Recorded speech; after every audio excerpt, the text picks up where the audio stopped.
Welcome to Evil Done Badly, the worst true crime podcast on the internet. We've got a romantic episode for you this week. It's romantic in that it involves people who are in love and having sex, just not with their respective spouses.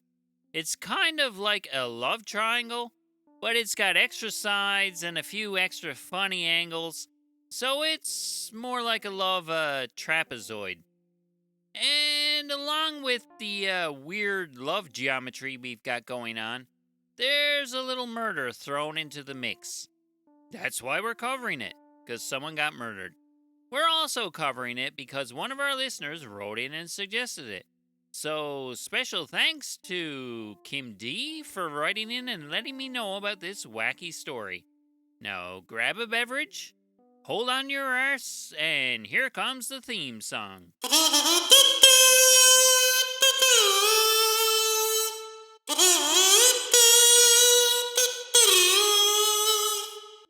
This episode of Evil Done Badly is sponsored by Dickie's Mega Church Ministries.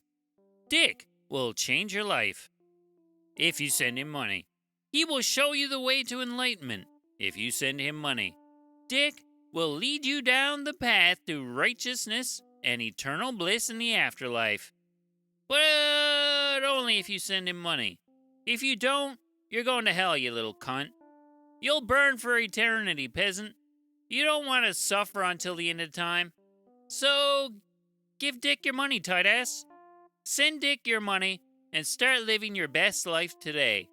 PayPal accepted at evildonebadly@gmail.com. Pay more than you can afford, and we'll put in an extra good word for you with the big guy upstairs. Your Dick is in good hands. You're in good hands with Dick. Just send him 50% of your pre-tax income and he will take care of the rest. Act now before God smites you for being a heathen. And whether you're a heathen or not, please sign up for the Wide World of Paranormal Investigations group on Facebook. They've got loads of members and you're bound to find some interesting content over there. Now, back to the show.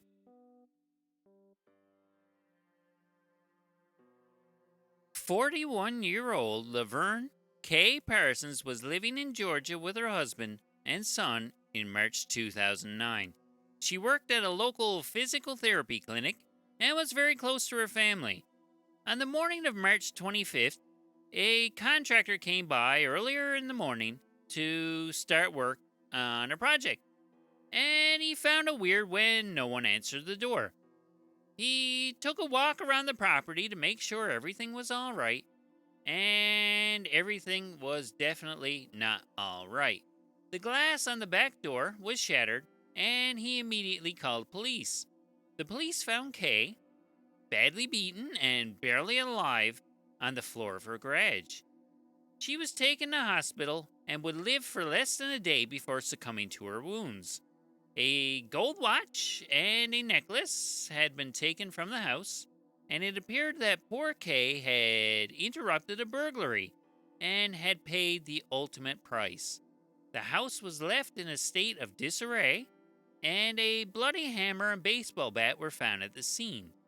These burglars were vicious cunts and would continue the crime spree later on that day. In order to avoid detection, these burglars were very sneaky and moved exactly one house to the left and proceeded to rob Kay's neighbors.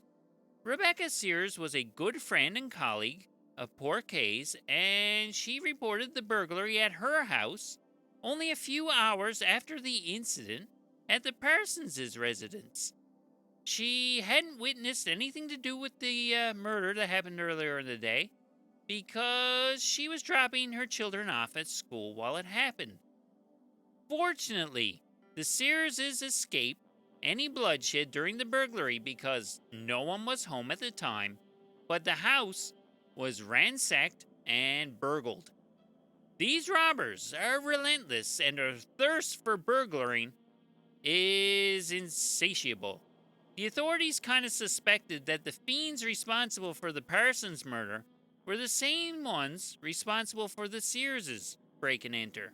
It seems reasonable to me that these burglars did some murdering and killing at one house and then just decided to continue the festivities next door.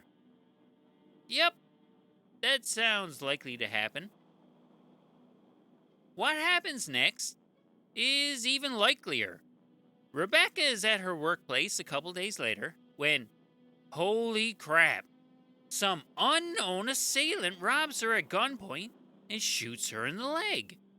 Oh my god, what's wrong with these people? What the ever loving Jesus fuck is going on? Will they stop at nothing?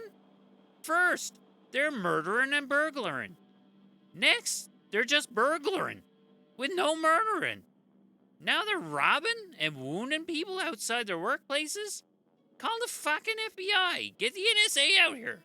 We've got a fucking crime wave, and these supervillains must be stopped. Holy crap. This is so intense. What else was intense, do you think? Rebecca's concern for the well-being of her dear friend, Kay Parsons, was intense, very intense, while Kay was in the hospital desperately clinging to life. Kay was very concerned about her friend's dire situation and needed constant updates about whether poor Kay was going to recuperate or not. Unfortunately, her dear friend would never recover.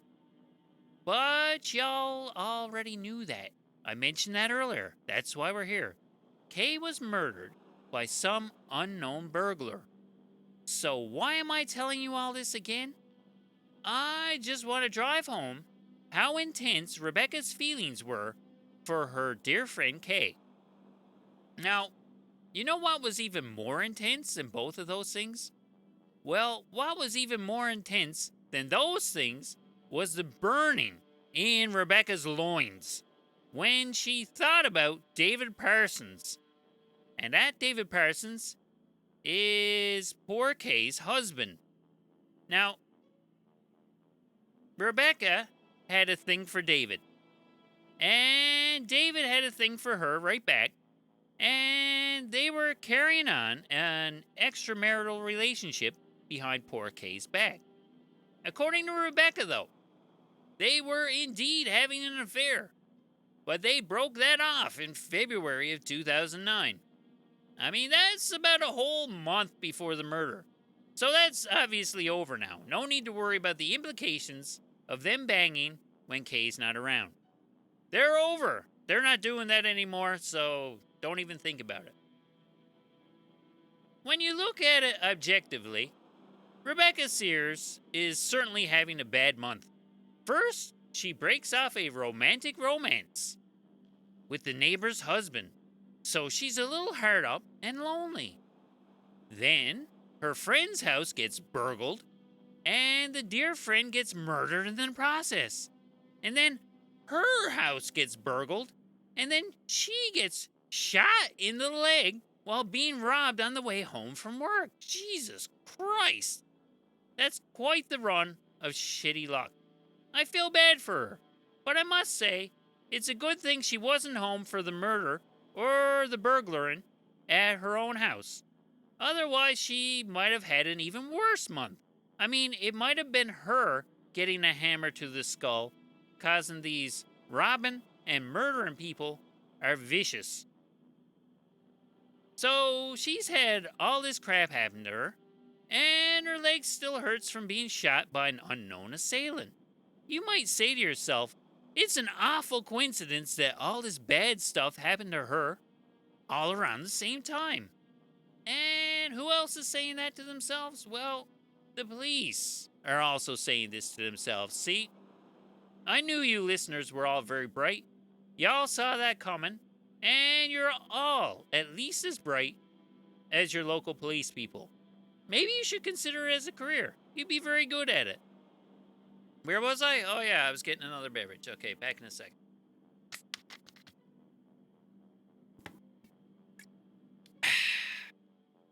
There we go. So, the affair The alleged affair comes to light and it looks a little fishy from the outside.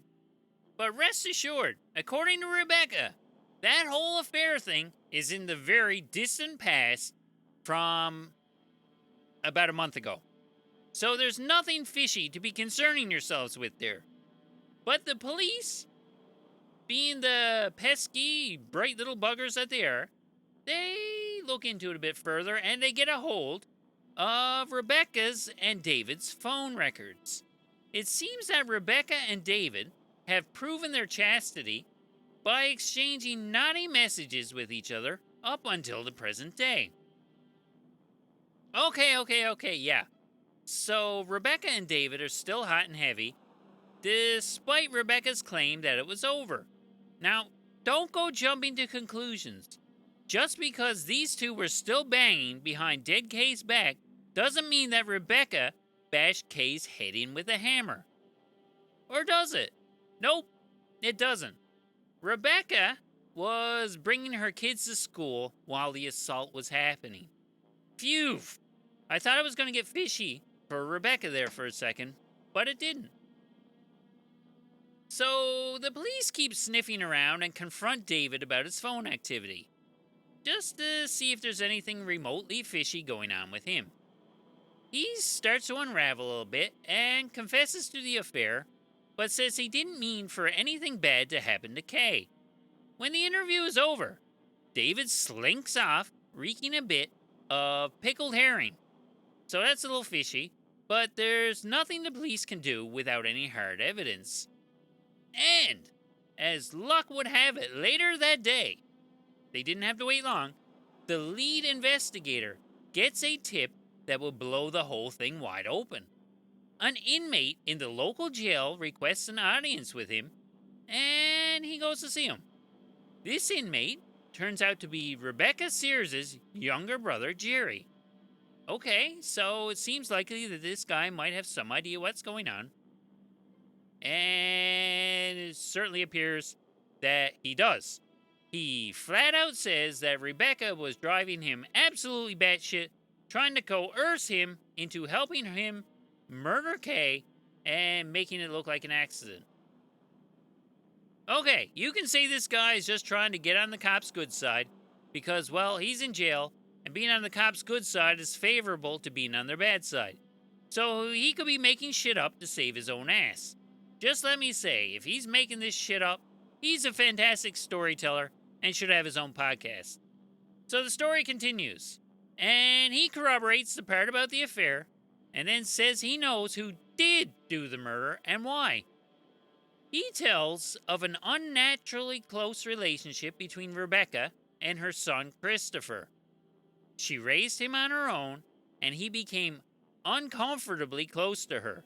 She would shower him with gifts, like big ones. I'm talking cars and ATVs here, not like packs of Pokemon cards and shit like that.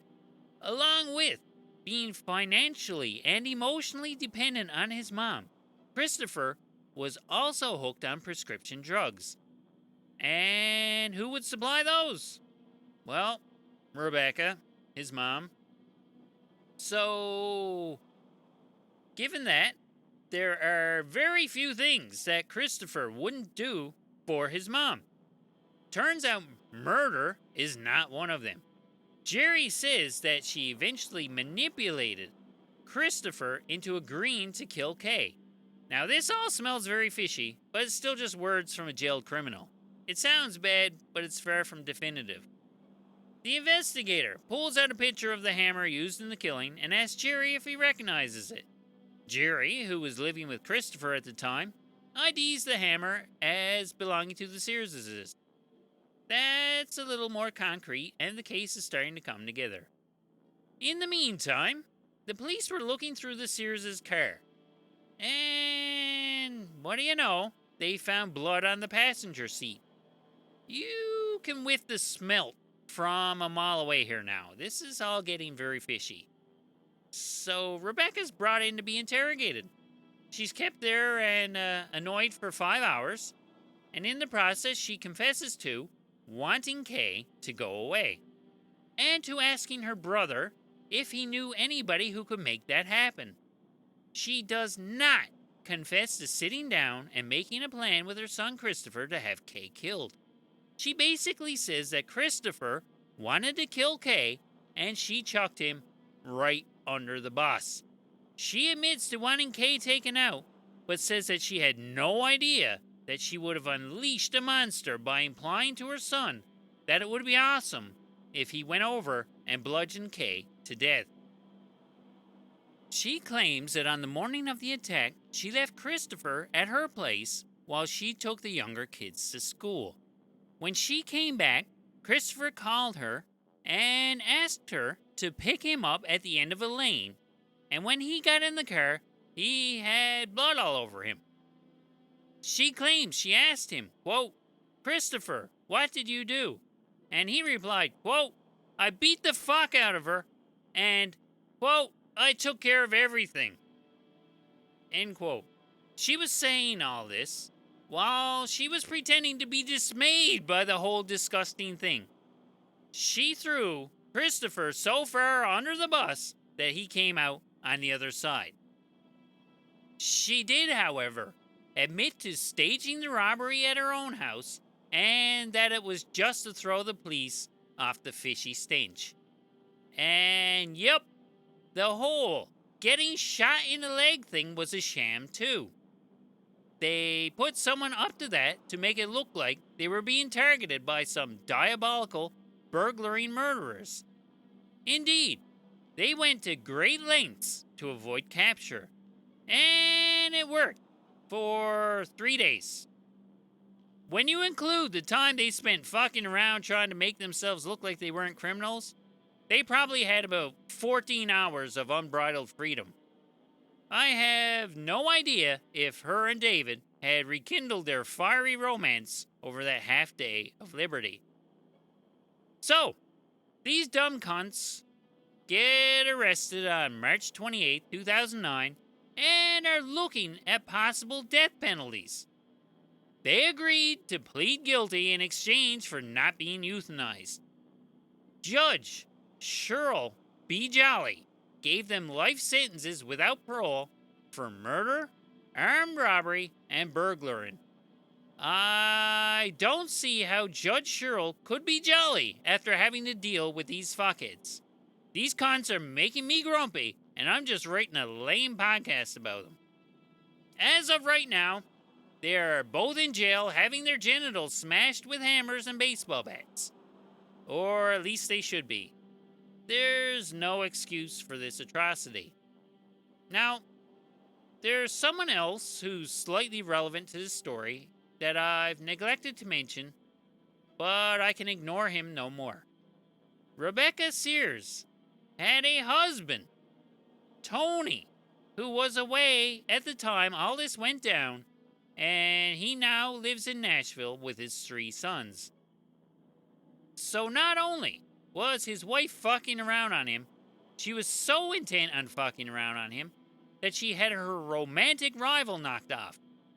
That's, gotta fuck a guy up a little bit. That's pretty heavy stuff. But, according to him, there's absolutely no way Becky and Christopher were responsible for the murder. And that the police should be out looking for the real perpetrators. Oh my Christ. You tell yourself whatever you gotta tell yourself there, Tony.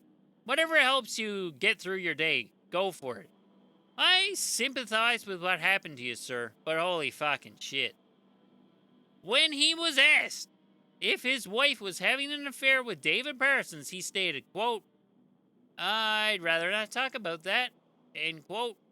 So it sounds like he's not even willing to admit his wife was banging the neighbor, let alone that she's a psychopath. Poor Tony is still clinging to the hope that the Justice Fairy will sprinkle some magic dust on his pillow while he sleeps, and it'll all go back to normal once he wakes up. He says, quote, "What keeps me sane is I know that soon it will be over and the truth will come out," end quote. So Tony's life got turned upside down, and my professional advice to him would be, Tony, go have some beverages. A fuckload of them. You'll feel way better. Now, I want to tell you one more ironic detail about this case.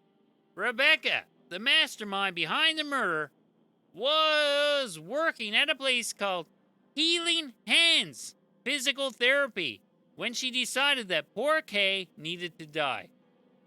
Her hands ain't healed fucking shit. Go to hell.